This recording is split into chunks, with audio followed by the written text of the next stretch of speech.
Welcome to PrimeTime Pickleball. Today we're joined by one of pickleball's top referees, Byron Freso. In this Q&A, Byron will be sharing with us some of the most misunderstood rules in pickleball and how referees are best prepared to handle difficult situations as they come up on the court. Players and referees can learn a lot from Byron's insights and years of experience. Here's Byron.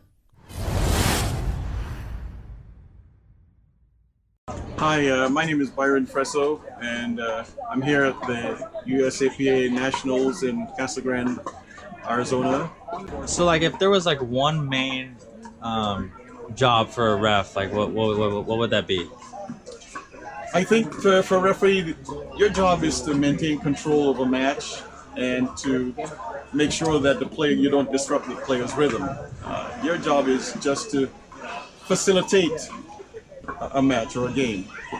In doing so, you try to maintain a certain cadence that is in tune with the way the player serves, and make your call instantaneously, make your calls with conviction. Okay, so if somebody that wants to ref, they're coming in new to the reffing scene, what are three things you could tell them, as a new ref? As a new ref, the first thing you want to have is confidence. You got to be confident. Secondly, and this can be interchangeable, know the rules. And in not just knowing the rules, learn how to apply the rules to the game. When the players are playing and the referee's confused as to how to interpret that rule, that can create a lot of chaos. And thirdly, call the game with conviction. So, what do you think is the most misunderstood rule in pickleball that people tend to mess up? One of the most misunderstood rules probably is the Ernie rule, and still to this day, several pro players really do not understand the fact that they cannot run past the net without making contact with the ball. So they jump the kitchen, they do an Ernie, and they fly past the net and wonder why the referee is calling them for it. You say, well, I didn't touch the ball, I didn't do anything. Well, the rule states that it's under the distraction rule that you cannot go past the net without making contact with the ball. Second one, I think, and again, it's that momentum rule. For example, a player jumps from the kitchen line, from the non-volley zone line, and they jump across to the outside on the sideline.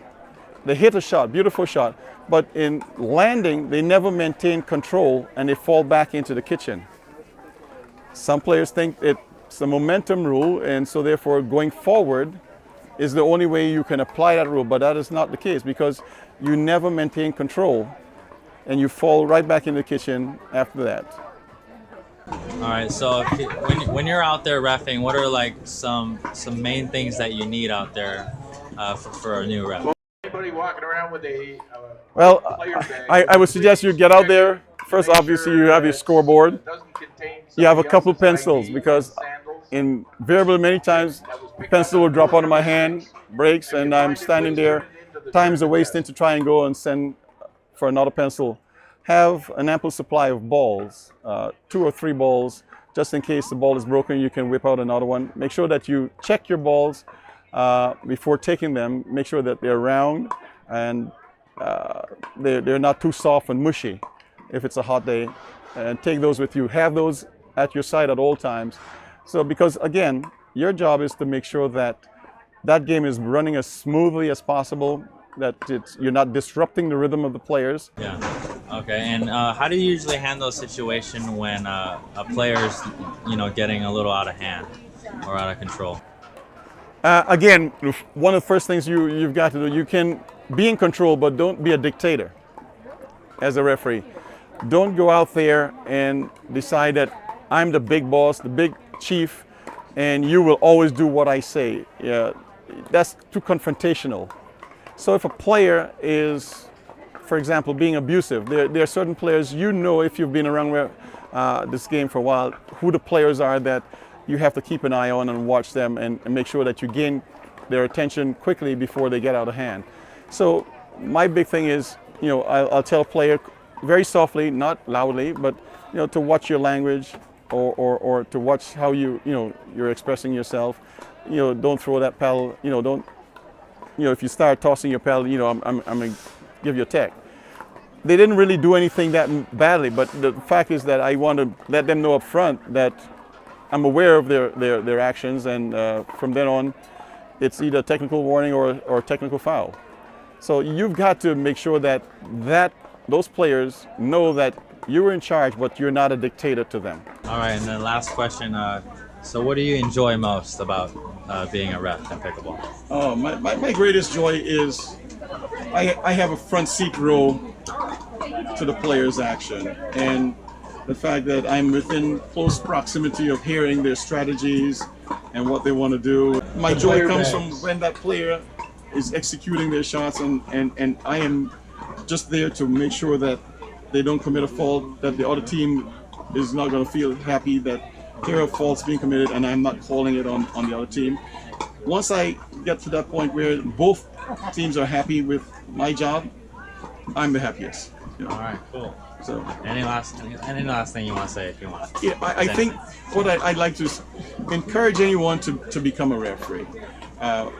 Again, the fact is that you have a front row seat, but in order to really maintain the standards of this game, you need referees. Every other sport that you see out there that has risen to a status of where it becomes a dominant sport in the American culture, they have referees. Football, basketball, baseball, hockey, you name it. Someone has got to be there to ensure that the rules are being enforced. And so I encourage potential referees, first and foremost, to study the rules, understand the rules, understand how to interpret the rules, and understand how to apply the rules to a game. Once you've done that, I think your job will be much easier when you get out there and you don't start sweating because you're afraid that you made a mistake and the player's going to get on you. Don't be discouraged about that. Once you do those three things, learn the rules, understand how to interpret and how to apply them, your job is going to be much easier because you now know that you are armed with all the tools that are necessary to make sure that you call a fair and an evenly metered match. All right, cool. Thank you, Byron. All right. Thanks for watching. For more 5.0 player pickleball secrets to help you take your game to the next level, please visit PrimeTimePickleball.com. You'll find a clickable direct link in the video description below. But before you head on over there, be sure to subscribe to our channel so that you don't miss out on any of our future videos.